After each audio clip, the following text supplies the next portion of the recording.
창조주 하나님이 너의 허락을 받아야 하느냐? 요나는 주전 8세기에 하나님께서 니느웨에 파송한 선교사였다. 당시 아시리아 니느웨는 세계에서 가장 큰 도시였을 것이다. 좌우를 분별하지 못하는 어린이만 12만 명이니 도시 인구는 약 60만 명으로 추측된다. 비둘기 뜻을 가진 요나는 이름과는 다르게 그들이 회개하여 구원받는 것을 못마땅하게 여겼다.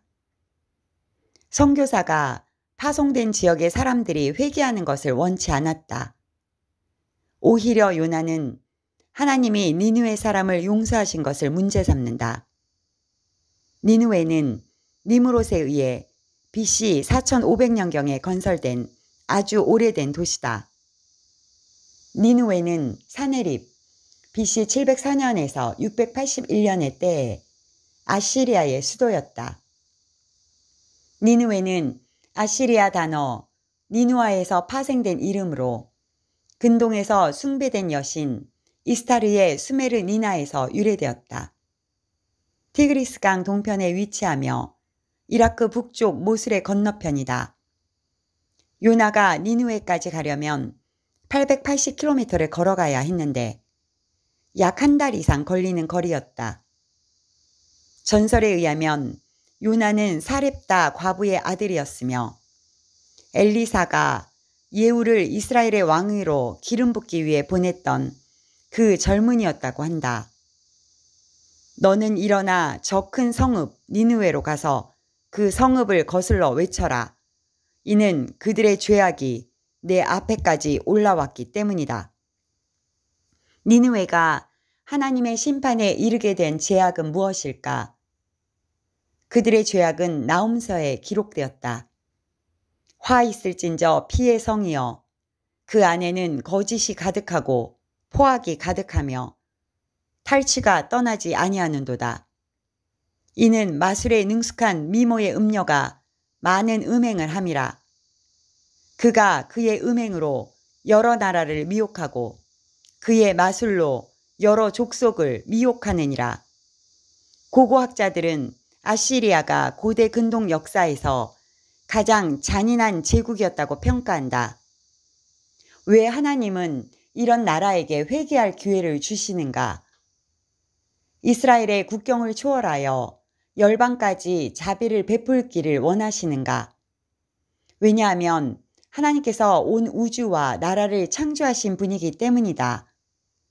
그러나 국수주의와 선민의식에 빠졌던 요나는 하나님을 거역하고 니느웨와 반대 방향인 항구를 향해 갔다. 항구에 도착하자마자 마침 다시스로 가는 배가 기다리고 있었다. 요나는 왜 하필 다시스로 가고자 했을까? 다시스의 정확한 위치에 대해서는 여러 견해가 있다. 대부분은 아프리카 북부의 카르타고나 스페인 남쪽 타르테수스였다고 생각한다. 이 경우 다시스는 이스라엘에서 약 3000km 이상 떨어져 있는 곳이다. 미드라시에 의하면 당시 바다로 다시스를 다녀오려면 1년 이상도 걸렸다고 한다. 역대기 9장 21절에 의하면 솔로몬의 배가 다시스를 다녀오는데 3년이 걸렸다고 한다. 이스라엘에서 다시스는 세상 끝이었다. 먼 거리인 만큼 다시스로 가는 뱃삭도 매우 비쌌을 것이다. 요나는 하나님에게서 도망가기 위해 정말 많은 돈이 필요했을 것이다. 그는 계시의 땅인 이스라엘에서 최대한 멀리 벗어남으로써 하나님의 통치 영역을 벗어나고자 했다. 뱃삭을 치를 재정적 능력도 있었다. 하나님은 요나를 어떻게 하실 것인가? 배와 함께 수장시켜 버리고 다른 사람에게 사명을 주실 것인가? 하나님은 불순종한 요나에게 직접 말씀하시지 않고 풍랑을 준비하신다. 이 풍랑은 하나님께서 보내신 만큼 거대한 규모였을 것이다. 이 풍랑이 얼마나 심했던지 노련한 선원들도 신에게 기도할 정도였다. 그러나 요나는 기도는커녕 배 밑층에서 잠을 자고 있다. 제비 뽑기를 통해서 이 풍랑의 원인이 요나 때문인 것으로 알게 되었다. 이 사실을 알고 난 뒤에도 선원들은 더 견뎌보려고 노력했지만 바다는 점점 더 흉흉해졌다. 드디어 그들이 요나에게 조언을 구했다. 우리가 당신을 어떻게 해야 저 바다가 잔잔해지겠소? 나를 들어서 바다에 던지시오. 그러면 당신들 앞에 저 바다가 잔잔해질 것이오. 선원들은 마침내 요나의 제안 밖에는 해결책이 없다는 것을 깨닫는다. 그러나 요나를 바다에 던지기 전에 먼저 여호와께 기도한다. 하나님, 이 사람의 목숨을 희생시킨다고 우리를 멸하지는 마십시오. 우리에게 살인죄를 지우지 마십시오. 여호와께서 다 뜻이 있어서 하시는 일이 아닙니까? 하나님의 선지자 요나보다 이방인 선원들이 더 의롭게 보인다. 지금까지 요나는 하나님께 기도하지 않았지만 선원들은 계속 기도하고 있다. 선원들은 여호와께 기도한 후 요나를 바다에 던졌다. 요나가 말한 대로 바다는 곧 잠잠해졌다. 선원들은 여호와를 몹시 두려워하면서 희생 제물을 바치고 서원을 했다. 바다에 던져진 요나는 어떻게 되었을까? 물에 닿자마자 큰 물고기가 요나를 삼킨 것은 아니다. 물이 나를 영혼까지 둘러싸우며 기품이 나를 애워싸고 바다 풀이 내 머리를 감쌌나이다. 내가 산의 뿌리까지 내려갔사오며 땅이 그 빗장으로 나를 오래도록 막았습니다. 바다에 던져진 요나는 가라앉기 시작하여 거의 바다 바닥까지 내려갔고 호흡은 끊어진 상태에 도달했다. 바닷물이 폐에 차기 시작했다. 그는 거의 사망의 문까지 내려갔고 정신이 꺼져갈 때 하나님께 기도했다. 내 영혼이 쇠약해져 갈 때 내가 여호와를 기억했더니 내 기도가 주님께 이르렀으며 주님의 성전까지 이르렀습니다. 그때 하나님이 준비한 큰 물고기가 요나를 삼켰다. 요나는 물고기 뱃속에서 3일 동안 있었는데 반드시 72시간을 의미하는 것은 아니다. 3일은 요나가 회개한 시간이지만 물고기가 해안에 도착하는 데 걸린 시간이기도 하다. 예수님은 3일 동안 홍수에 죽은 사람들 같이 녹에 가셔서 회개의 복음을 전하셨다고 한다. 사람이 어떻게 물고기 뱃속에 3일을 견딜 수 있을는지 논쟁의 요소가 아니다. 하나님은 그의 천사를 보내어 이 정도의 기적은 얼마든지 가능하게 하실 수 있다. 물고기는 요나를 지중해 해안에 토해 주었다. 하나님은 요나에게 다시 니느웨로 가라 명령을 하셨다. 니느웨는 3일이나 걸리는 큰 도시라 한다. 주전 1세기에 살았던 시쿠루스는 니느웨 성의 총 둘레가 90km에 이른다는 말을 남겼다. 요나는 3일이나 걸리는 길을 고작 하루밖에 말씀을 선포하지 않는다. 40일이 지나면 니느웨가 무너지리라. 회개하라는 말도 없고 망하는 것을 기정사실하고 전했다. 요나는 40일 후에 망하기만을 바라고 있다. 그런데 어떻게 니느웨 백성들은 요나의 말을 듣고 온 도시가 회개하기 시작한 것일까? 요나는 물고기 빗속에서 마음을 돌이키는데 3일이 걸렸지만 니느웨 사람은 하루 만에 경고를 듣고 회개하기 시작했다. 온 도시에 영적 각성과 회개가 일어났다. 니느웨 왕에게 보고되었고 왕도 굵은 베옷을 입고 회개하며 조서까지 내렸다. 이런 현상을 어떻게 설명할 것인가? 요나가 바다에 던져지고 니느웨의 회개를 선포하기까지 거의 2달이 지난 시점이다. 선원들의 증언과 물고기 배에서 토해내는 것을 목격한 해안가 사람들의 소문이 니느웨에 전달되었을 가능성도 있다. 또한 요나가 아시리아와 사이가 좋지 않은 히브리 사람으로 이 멀리까지 와서 심판을 경고하는 점도 작용했을 것이다. 하나님이 그들이 행한 것, 곧 그 악한 길에서 돌이켜 떠난 것을 보시고 하나님이 뜻을 돌이키사 그들에게 내리리라고 말씀하신 재앙을 내리지 아니하시니라.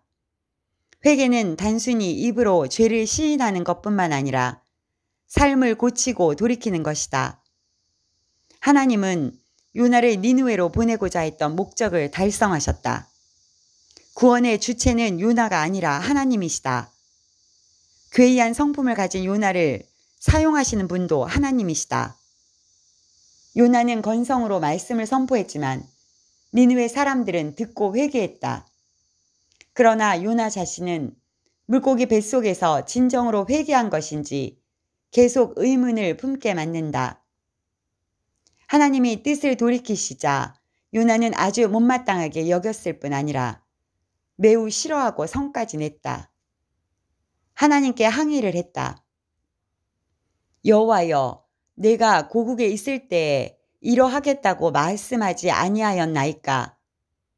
그러므로 내가 빨리 다시스로 도망간 것입니다. 여호와여, 원하건대 이제 내 생명을 거두어 가소서. 사는 것보다 죽는 것이 내게 나음이니이다. 내가 성내는 것이 옳으냐? 요나는 하나님의 질문에 대답도 하지 않는다. 그리고 자신이 왜 다시스로 도망했는지 이유를 고백했다. 요나가 만난 사람들은 사람들을 사랑한다. 선원들은 요나를 살리려 애썼고 니느웨 사람들은 히브리인의 말을 듣고 회개했다. 반면에 요나는 사람보다 하나님의 정의를 사랑한다. 니느웨는 무슨 일이 있어도 하나님의 정의에 따라 심판받아야 한다고 믿었다. 왜 요나는 죄인이 죄의 길에서 돌이키고 하나님께 용서받는 것을 기뻐하지 않는가? 그들이 회개하고 돌아오는 것에 분노하는가? 요나는 니느웨를 떠나지 않고 성읍 동쪽에 초막을 짓고 성읍에 어떤 일이 일어나는지 계속 지켜보려고 했다. 니느웨 사람들이 다시 범죄하여 재앙에 망하는 것을 보기 위해서다. 이런 한심한 요나에게 하나님은 실물 교육 차원에서 박넝쿨을 준비하셨다. 뜨거운 동풍에 죽을 것 같던 요나는 박넝쿨의 그늘로 기뻐했다. 그러나 하나님이 벌레를 예비하여 박넝쿨을 갉아먹게 하심에 시들고 말았다. 요나의 불평이 다시 도졌다. 스스로 죽기를 구하여 이르되 사는 것보다 죽는 것이 내게 나으니이다. 내가 이 박넝쿨로 말미암아 성내는 것이 어찌 옳으냐. 내가 성내어 죽기까지 할지라도 옳으니이다. 신앙을 가졌지만 사람에 대한 배려와 사랑의 결핍을 보고 우리는 무엇을 배우는가? 진보적인 신앙을 가진 사람들은 하나님에 대한 이해가 결핍되어 있다. 보수적인 신앙을 가진 사람들은 사람에 대한 이해가 결핍되어 있다. 인간의 고통과 필요의 이해와 자비와 긍휼이 동반되지 않는 신앙은 그래서 위험하다. 엑스포지멘터리, 사람을 사랑하는 것과 인본주의는 구별되어야 한다. 가장 잔인하고 흉악한 민족으로 정평이 나 있던 아시리아도 하나님의 은혜의 대상이었다. 온갖 편견과 차별과 분리를 강조하는 우리에게 신선한 메시지다.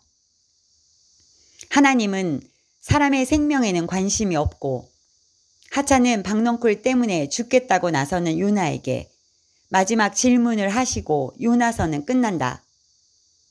내가 수고도 아니하였고 재배도 아니하였고 하룻밤에 났다가 하룻밤에 말라버린 이 박넝쿨을 아꼈거든. 하물며 이 큰 성읍 니느웨에는 좌우를 분별하지 못하는 자가 12만 명이요 가축도 많이 있나니 내가 어찌 아끼지 아니하겠느냐. 너는 박농크를 사랑하기로 선택했지만 나는 사람을 선택했다. 창조주인 내가 사람들에게 자비와 긍휼과 구원을 베푸는 것에 인간인 너의 허락을 받아야 하느냐? 하나님은 같은 질문을 우리에게 하신다.